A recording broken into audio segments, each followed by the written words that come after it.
¿Qué tal? Buenas noches. Mi nombre es Daniel González y es el curso de Derecho Constitucional, en el cual nos ha tocado el presidente 7. En sí, resulta ser el precedente 01301-2023, PA/TC, ¿no? Bueno, este caso que va, este caso resulta que hay una persona que hace una demanda, ¿no? En el cual solicita el derecho a la pensión de invalidez, ¿no? Por enfermedad profesional, ¿no? ¿Y qué pasa? Hubo un problema acá. A continuación les voy a ir eh, viendo cómo es el tema.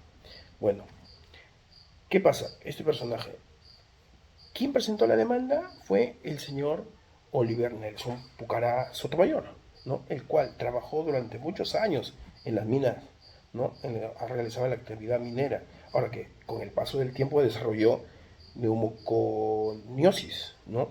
No, la cual que era, es una enfermedad pulmonar, ¿no? Causada por respirar, digamos, el polvo de los minerales, especialmente, digamos, del sílice, ¿no? Que durante muchos años trabajó en la mina, ¿no? Ahora bien, ¿qué pidió el señor Oliver? Presentó una demanda de amparo contra la ONP, ¿no? Su lucha era contra la ONP, ¿no? ¿Qué solicitó? Solicitó que se le otorgue una pensión de invalidez por enfermedad profesional, ¿no? ¿A qué viene esto? Que solicita el pago de pensiones atrasadas, ¿no? También solicita los intereses legales, ¿no? Como también el pago de los costos del proceso. Ahora, ¿qué respondió la ONP? La ONP dijo, el trabajador no había demostrado correctamente que sufría una enfermedad profesional, ¿no? Y tampoco había probado que la enfermedad fue causada por el trabajo en la mina. Eso es lo que alegaba. Además cuestionó también que fuera la mina la responsable de pagar esa pensión. Ahora bien, ¿qué pasó en las instancias? ¿No? Bueno, en primera instancia, el juzgado posteriormente a la sala superior, ¿no? Declararon improcedente la demanda. ¿Por qué? Porque consideraron que el certificado médico, el cual presentó el trabajador, no era suficiente para acreditar la enfermedad profesional, ¿no? Ahora, bien, ¿qué decidió también el Tribunal Constitucional cuando se elevó? De acá, el Tribunal TC revocó esa decisión al final, en el cual señaló que estos casos no pueden ser, no pueden exigirse pruebas excesivas, digamos, ¿no? Porque muchos trabajadores mineros con el paso del tiempo, especialmente, digamos, los adultos mayores, tienen dificultades para conseguir, ¿no? Esos documentos laborales pasados con el tiempo, ¿no? Como resultados médicos antiguos. Bien, ¿cuál fue el principal problema acá? El TC observó que muchos trabajadores mineros, ¿no? Que trabajaron hace décadas, ¿no? Estuvieron expuestos, como se sabe, a estos polvos, minerales, a ruidos y muchas sustancias peligrosas. Hoy por hoy no pueden conseguir esos documentos, digamos, por las entidades las cuales se lo exigen. No, muy bien, si el Estado exige pruebas imposibles de obtener, ¿no? En sí termina vulnerando el derecho fundamental a la pensión y a la seguridad social, ¿no? Que ellos deben obtener. Bueno, ¿qué precedente se estableció con esto? En este caso, ¿no? Muy importante, porque el tribunal creó un precedente ya, es decir, una regla para que todos los jueces del país, ¿no? Con casos similares lo apliquen, ¿no? Ahora, ¿qué va? Entre las principales reglas, ¿no? Estos trabajadores mineros que realizan labores de riesgo, puede presumirse un nexo causal. Aquí vamos con eso. Que entre el trabajo y las enfermedades, como la neumoconiosis, ¿no? Existe, ¿no? La actividad con la enfermedad, ¿no? Ahora, si existen dudas sobre este vínculo laboral, el juez debe solicitar información. Bien, si no lo puede conseguir el trabajador a la empresa misma, ¿no? Como tercerizadora, para la cual trabaja la persona. Ahora bien, si existen dudas entre el vínculo laboral, ¿no? El juez debe pedir también información, ¿no? Ahora, ¿qué vamos? Cuando los certificados médicos, digamos, sean demasiado antiguos, puede ordenarse una nueva evaluación médica, ¿no? Lo solicitándolo. Ahora bien, en los casos de neumoconiosis, ¿no? Basta presentar que, digamos, como mínimo una radiografía, la cual especifica e informa, ¿no? La cual se da por un especialista.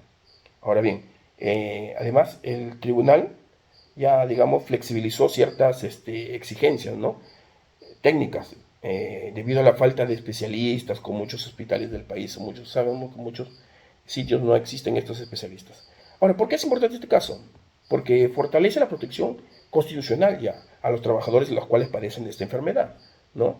Ahora, el tribunal recordó que el Estado debe actuar conforme al principio pro persona, ¿no? Privilegiando la protección a los derechos fundamentales de las personas, sin imponer demasiados requisitos, ¿no?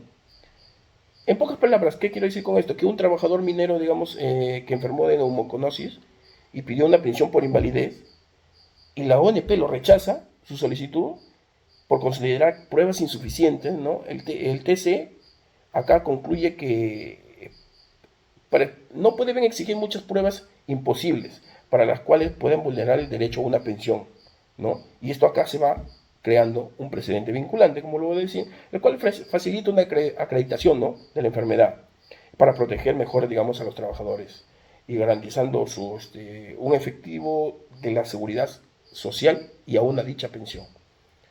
Bueno, sin darle muchos rodeos, acá les he preparado un videito, ¿no? Para que puedan entender más el caso. Vale, imaginemos por un momento la sensación de luchar contra un gigante. De papel.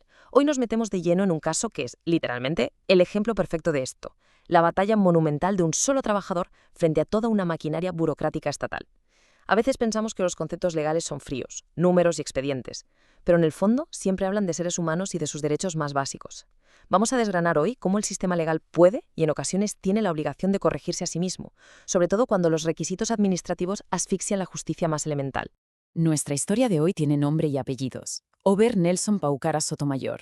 Y esto es importante, no hablamos de una empresa abstracta, hablamos de una persona de carne y hueso que se dejó la piel, literalmente, durante muchísimos años en la industria minera.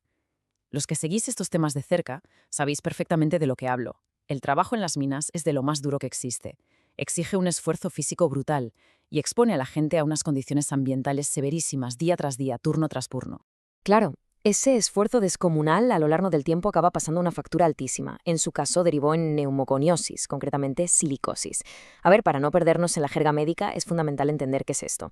Hablamos de una enfermedad pulmonar gravísima y progresiva. Se produce por algo tan crudo como respirar polvo mineral, sobre todo sílice, durante años en las profundidades de la mina. O sea, no es algo que te pasa de un día para otro, es el impacto directo y acumulado de su entorno laboral.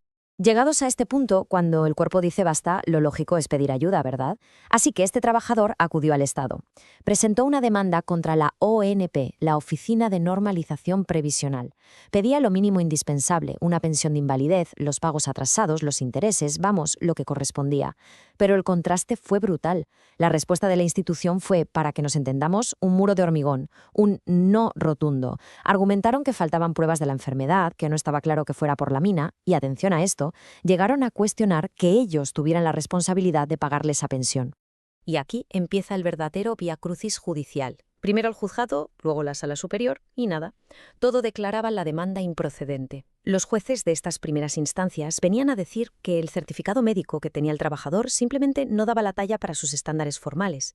Pongámonos por un segundo en su lugar. Estás con los pulmones destrozados por trabajar en la mina y la maquinaria judicial te contesta que el papel no tiene el formato adecuado, es para tirarse de los pelos. El meollo de todo este problema es que el sistema exigía literalmente milagros. Hablamos de mineros de la tercera edad a los que se les exigían papeles de hace décadas, de la era predigital, de cuando trabajaban rodeados de polvo extremo, ruido y sustancias peligrosas. Pretender que alguien guarde un archivo impecable de una época en la que los registros a menudo se perdían o, seamos sinceros, ni siquiera se hacían bien, es poner una barrera absolutamente insuperable frente a ellos. Entonces, con este panorama tan desolador y un callejón que parecía no tener salida, la gran pregunta es inevitable. ¿Qué iba a hacer el Tribunal Constitucional ante semejante bloqueo? Vamos a ver cómo la máxima autoridad de interpretación legal entró a deshacer todo este entuerto. Pues bien, el tribunal dio un giro de 180 grados. Revocó por completo las decisiones de los tribunales inferiores. Se pararon a mirar la realidad del asunto y dijeron, básicamente, que ya basta de pedir cosas inalcanzables. Reconocieron de una vez por todas lo que era evidente, que estos trabajadores, especialmente siendo mayores, lo tienen casi imposible para desenterrar ese papeleo tan antiguo. Y de hecho dejaron una declaración para enmarcar. Fijaos en la contundencia. Si el Estado exige pruebas imposibles de obtener, termina vulnerando el derecho fundamental a la pensión y a la seguridad social. Es una conclusión profundísima. Viene a decir que la burocracia jamás puede usarse como excusa o como arma para negar los derechos humanos más elementales a la gente más vulnerable. Pero ojo, que la cosa no se quedó en una victoria aislada para el señor Paucara Sotomayor. El Tribunal Constitucional fue un paso más allá y creó lo que en derecho se llama un precedente vinculante. Para los que nos encanta desgranar estos temas jurídicos, ya sabes lo que significa. Han creado una regla de oro de cumplimiento obligatorio. Desde ese momento, todos los jueces del país, sin excepción, tienen que acatar estas nuevas normas cuando les llegue un caso parecido en el futuro. En el texto oficial se marcaron unas directrices súper claras y tajantes. El objetivo de estas reglas era demoler esas barreras que la ONP ponía por defecto. La idea era facilitar el camino hacia la justicia y dejar de poner la zancadilla con requerimientos absurdos. Vamos a desgranar estas nuevas reglas protectoras, porque sinceramente cambian las reglas del juego. Lo primero, establecen la presunción de causalidad. Es decir, si trabajaste en condiciones de riesgo y tienes neumoconiosis, blanco y en botella. Se asume que fue por el trabajo. Segundo, si hay dudas con el contrato, el juez tiene que pedirle cuentas directamente a la empresa, no cargarle el muerto al trabajador enfermo. Tercero, si los certificados médicos son muy viejos, nada de rechazar la demanda de golpe. Se ordena una nueva prueba médica y listos. Y cuarto, se flexibiliza la prueba mínima. Basta con una radiografía validada por un especialista, porque todos sabemos la tremenda falta de especialistas que hay en los hospitales. En el fondo de todo este razonamiento late un concepto precioso del derecho, el principio pro persona. Básicamente le recuerda al Estado cuál es su verdadera razón de ser. Dicta que siempre hay que privilegiar la protección de la persona y sus derechos fundamentales frente a cualquier formalismo burocrático exagerado. O sea, la dignidad y la salud están por encima del papeleo estricto. El Estado y las instituciones están para servir a la gente y no al revés. Además, el tribunal tocó un punto social importantísimo. Reconoció a los adultos mayores como un grupo de especial protección constitucional. Y es de lógica. No puedes tratar a una persona mayor que ha dedicado su vida al desarrollo del país con la misma frialdad administrativa que a cualquier trámite rutinario. El Estado tiene el deber ineludible de garantizar que cobren su pensión, asumiendo y protegiendo esa vulnerabilidad. En definitiva, toda esta batalla legal nos demuestra algo esperanzador. Un sistema que arranca siendo tremendamente desequilibrado puede ser cuestionado y reformado. Este precedente vinculante es ahora un escudo gigantesco, facilita muchísimo la acreditación de enfermedades profesionales y garantiza, por fin, una protección robusta y un acceso real a la seguridad social para los trabajadores mineros. Y bueno, para ir cerrando nuestro análisis de hoy, toda esta historia nos deja flotando una reflexión enorme, no solo para este caso, sino a nivel global. ¿Cómo hacemos para que los sistemas legales y burocráticos en todo el mundo evolucionen para encontrar el equilibrio perfecto? Es decir, mantener cierto orden y requisitos administrativos, pero sin aplastar jamás la obligación de proteger el derecho humano a la salud y a la seguridad de los más vulnerables. Ahí queda eso. Muchísimas gracias por acompañarnos en este viaje por los entresijos de la ley.